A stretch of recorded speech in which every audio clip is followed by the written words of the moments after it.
Sevgili dostlar, kıymetli takipçilerim, kanalıma hoş geldiniz. Bugün sizlere harika bir arabayı tanıtacağım. Fluence ZE. Arkamda görmüş olduğunuz yakışıklı, tamamen elektrikli Renault'un 2011 yılında Bursa'daki fabrikasında üretmeye başladığı fakat bataryasında böyle problem olduğu için çok tutulmayan bir aracı. Şu an halen üretimi devam ediyor. Samsung SM3 olarak. Gelin şimdi detaylarına bir bakalım. Aracımız Fluence ZE demiştik. Tamamen sessiz, güzel, böyle 10 numara bir alet. Arkadaşlar, bataryası yaklaşık 6 saatte doluyor. Menzilimiz 160 ila 180 kilometre arasında değişiyor. Gayet sessiz. Bu araçta menzilinizin uzamasını istiyorsanız arkadaşlar, gaza çok sakin basacaksınız. Gayet sakin kullanacaksınız. Aracımız bildiğimiz Fluence dinamik. Hiçbir farkı yok. Şimdi birazdan şu an aracı sürüyorum. Şöyle içini göstermem gerekiyorsa, şu an arıza lambasının yandığına bakmayın. Bakımı yaklaştı aracın. Ondan böyle arkadaşlar. Bildiğimiz Fluence dinamik demiştik aracımıza. Şu an sürüyorum. Yani hiç ses yok alette. Gördüğünüz gibi. İşte dijital kliması. Ondan sonra navigasyonlu TomTom teybi, hepsi var aracımızda. Gördüğünüz gibi arkadaşlar, gayet sessiz, güzel. Otomatik vitesimiz var aracımızın. Arkadaşlar, elektrikli araçların esprisini biliyorsunuz. Hatta şimdi tüm dünyada elektrikli araçlar artık revaçta. Niye? Dizel araçları emisyon kuralları gereği ve yakıt tüketimiyle alakalı olarak ne yaptılar? Kaldırmaya başladılar. Arkadaşlar, aracımız 2011 model. Bursa'da üretildi. Biliyorsunuz bunlar 2011 ila 2014 yılları arasında Fluence ZE'ler Türkiye Bursa fabrikasında, Renault'un Bursa fabrikasında üretildi. Şimdi aracımız 2014 yılından sonra Samsung SM3 markası adı altında şu an Güney Kore'de, hatta aynı zamanda Çin'de üretimi devam eden bir araç. Şöyle, aracımız yaklaşık 6 saatte şarj oluyor dedik. Bu 6 saatlik şarjda, tabii 220 volt arkadaşlar bu arada. 220 voltla 6 saat şarj olduktan sonra yaklaşık, yine diyorum, sizin gaza basışınıza, işte klimayı açmış olmanıza, daha doğrusu elektrik tüketiminize göre, gaza dokunmanıza göre aracın menzili ya artıyor ya düşüyor. Bu tamamen size kalmış bir şey. Şimdi şöyle bir şey söyleyeceğim bu araçla ilgili. Biliyorsunuz artık işte tam hibrit, yarı hibrit veya Tesla gibi tam elektrikli otomobiller şu an artık ülkemizde mevcut. Evet, şimdi aracımızın detaylarına bakalım arkadaşlar. Şöyle dediğim gibi klasik bildiğimiz Fluence görüntümüz var. Aracımız buradan şarj oluyor. İşte lastik ebatlarımız vesairelerimiz standart, aynı. Hiçbir farkı yok. Yine 205 55 16 lastik jantımız bulunmakta. Aracımız C sınıfı bir araç. Yaklaşık 95 beygir güce sahip. 3000 ila 8900 RPM'de 95 beygiri üretmiş oluyor. Aracımızın maksimum torku 226 Nm arkadaşlar. Fakat şimdi burada şöyle bir fark var. Bu 226 Nm'yi yaklaşık 400 RPM ile 2500 RPM, yani devir arasında bizlere sağlıyor. Maksimum hızımız 135. 0-100 hızlanması 13.7 saniye. Ama burada şimdi evet, hızlanma böyle gözünüze düşük gibi geliyor olabilir. Fakat yine diyorum, 400 devirde bu 226 Nm torku bizlere sağlamayı başarıyor arkadaşlar. Arabamızın şanzıman tipi redüktör şeklinde arkadaşlar. Yani direkt motordan aktarma organlarına gücü iletiyor. Önden çekişli. Motor türü dediğimiz gibi elektrikli lityum iyon bataryası var. 160 ila 185 kilometre menzile sahip. Şarj süresi dediğim gibi 6 ila 8 saat. Bildiğimiz uzunluğu, genişliği standart Fluence'de aynı arkadaşlar. Aracımızın görüntü olarak diğer Fluence'lerden farkı arkadaşlar, gördüğünüz böyle gibi böyle tatlı mavi tonunda amblemini ve Fluence yazısını görüyoruz. Bunun manası da nedir? Biliyorsunuz mavi verimliliğin simgesi. Efficiency dediğimiz olay. Ve işte burada farklı bir stop lambası var gördüğünüz üzere. Yani diğer fluenslerden ayıran detaylardan biri de bu. Ve aynı zamanda arkasındaki bu görmüş olduğumuz ZE yazısı. Şöyle aracımızı yandan baktığımızda yine dediğim gibi bildiğimiz standart fluensle aynı. Çift taraflı şarj edebiliyorsunuz arkadaşlar. Şunu göstereyim. Hem burada böyle bir gördüğünüz üzere elektrik aksamı bulunmakta. Hem de şöyle bu tarafta da elektrik aksamı bulunmakta. 220 voltla şarj edilebiliyor. Ön tarafına baktığımızda yine bildiğimiz standart o makyajsız serideki farları var. Fakat ön tarafında gördüğünüz gibi yine farklı renkte Renault amblemi var. Bunu aynı zamanda ön panjurda gördüğünüz üzere şuradaki stilde de yansıtmışlar. Ve sis farı çerçevesinde de yine aynı mavi tonunu görebiliyoruz. Hatta şöyle bilmiyorum kamerada çok belli oluyor mu? Farların içinde de bu mavilik söz konusu. Aracımızda şöyle arkadaşlar yağmur sensörü, far sensörü bulunmakta. Dinamik paket olduğu için. Yine de şöyle bir arka tarafına doğru size göstermek istiyorum. İşte yine şaft tünelinin yüksekliği, arka koltuklardaki ISOFIX bağlantısı, virgül tipi kafalıklar, koltuklardaki işte 4 cam otomatiği, ne bileyim şuradaki hava kanallı difüzörü vesairesi yine bildiğimiz standart fluens. İşte içindeki kullanılan malzeme yine burası sert bir plastik.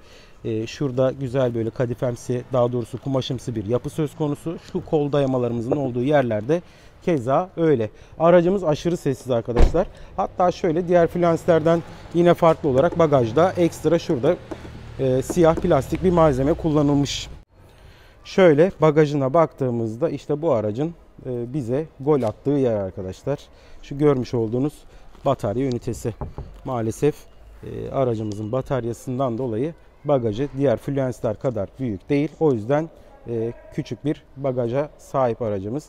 Tabi yine burada da işte yine fluenslerden alışık olduğumuz bagaj kaplaması ve benim en çok sevdiğim özelliklerden biri amortisörlü bagaj kapağının olması gayet şık ve güzel. Yani şehir içinde kullanılabilecek güzel bir araba. Yakıta ücret vermiyorsunuz. Şurada gördüğünüz üzere 220 volt girişi ve aracın şarj adaptörü de burada. Şöyle bagajımızı kapatalım. Şimdi motorunu göstereceğim sizlere. Evet arkadaşlar. Aracımızın motoru burada. Klima ünitesi burası. Bildiğimiz standart, bildiğimiz klimalardan. Hiçbir farkı yok. Hatta içerideki kontrol ünitesi de aynıydı fark ettiyseniz. Bildiğimiz fluenslere ait, işte Megane 3'lere ait kumanda tuşlarının olduğu elektrikli tam otomatik kliması var aracımızın. Gördüğünüz gibi burada Renault'un elektrikli motoru bulunmakta. Hatta şöyle şu tarafa doğru da göstereyim. Bakın böyle klima kompresörü orada ama herhangi bir alternatör vesaire yok. Niye yok alternatör? Çünkü aracımız zaten elektrikle kullanması gereken enerjiyi bataryadan alıyor direkt. Onun haricinde her şeyimiz aynı. Ne kadar ilginç değil mi? Benim çok garibime gitmişti. İlk bir sürdüm, bu komşumun arabası. Böyle acayip sessiz arkadaşlar. Manyak bir şey. Acayip de hızlanıyor. Şöyle yine diyorum hani 0-100'ü belki 13 saniye gibi görünüyor olabilir ama o torku hissettirmesi gayet başarılı.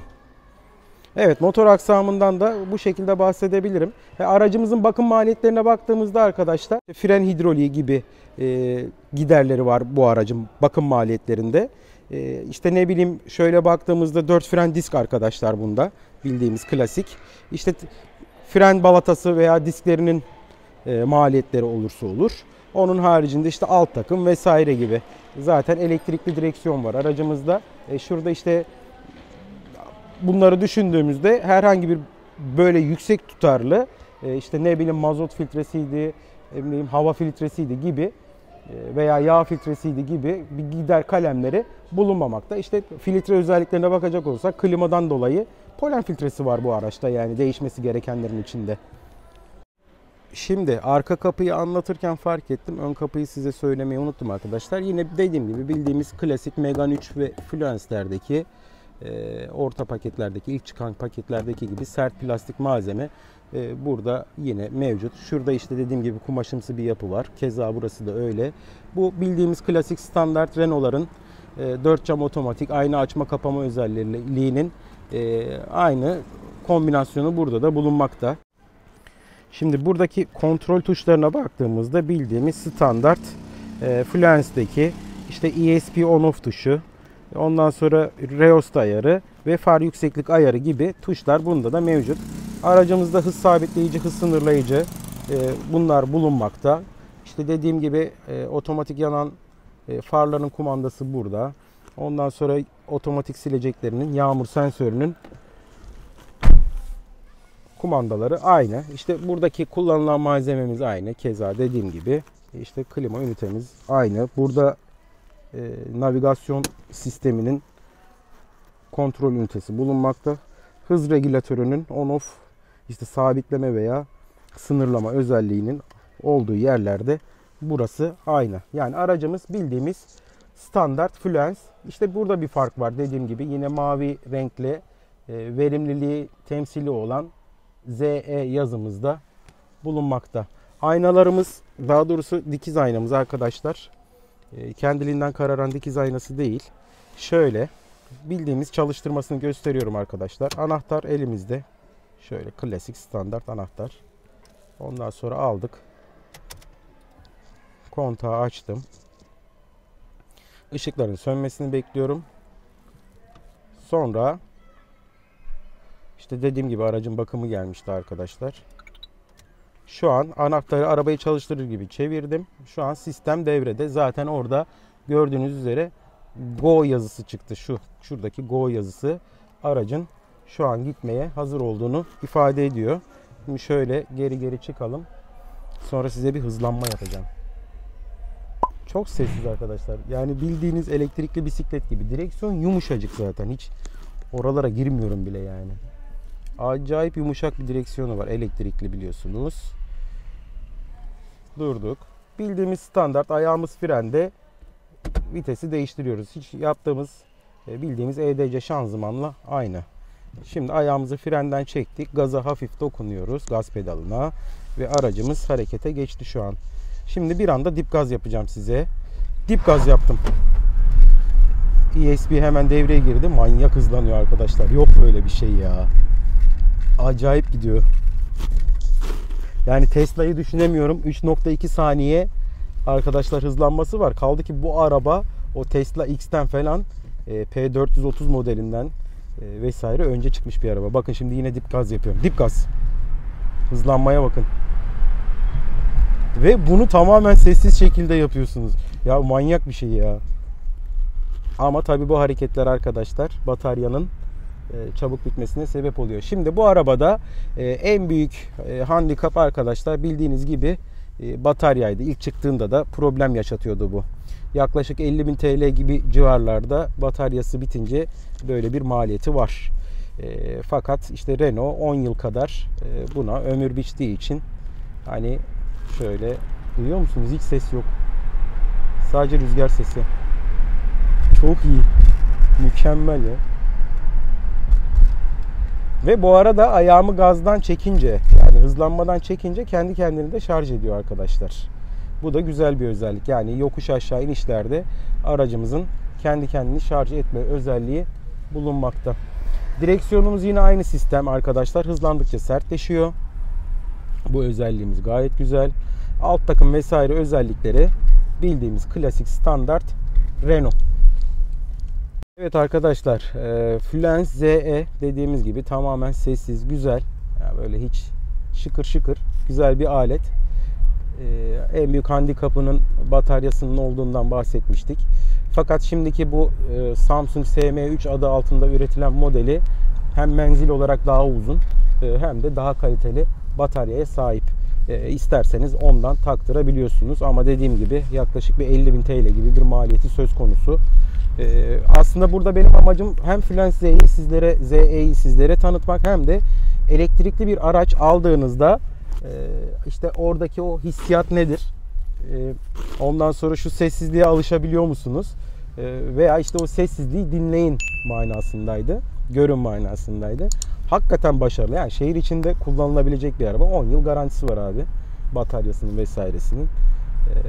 Hani 10 yıl gönül rahatlığıyla kullanabilirsiniz. Bakım maliyetlerini falan düşündüğümüzde hakikaten başarılı. Bu arada şunu da söylemeden geçemeyeceğim. Malum siteye baktığımızda bir tane satılanının var olduğunu gördüm. O da 2012 model, 45.000 kilometre yapmış o araçta. 115.000 TL gibi bir rakam istemiş, fiyat istemiş. Hatta açıklamalarını okuduğumda ücretsiz olarak Renault servisinden şu an bataryasının geleceğini söylemiş, bunu ifade etmiş. Bunu da araştırmak lazım. Hakikaten böyle bir özellik var mı yok mu? Evet, Fluence Z gayet başarılı. Hatta Renault'un Zoe'su var biliyorsunuz. Hani sistem onunla aynı. Daha doğrusu onun sistemi bununla aynı. Çünkü bu atası. Hani alınır. Benim gayet hoşuma gidiyor. Bakın şu an geri gidiyorum yani. Hiç o şey yok. Ne derler? O sıkıntı yok alette. Evet, kanalıma abone olmayı, videolarımı beğenmeyi, paylaşmayı unutmayın sevgili dostlar. Çeşitli araba tanıtımlarımızın gelmesi devam edecek. Kendinize iyi bakın. Bu arada mutlu yıllar olsun. Bunu yılbaşından sonraki gün çektim. Kendinize iyi bakın. Görüşmek üzere. Hoşça kalın.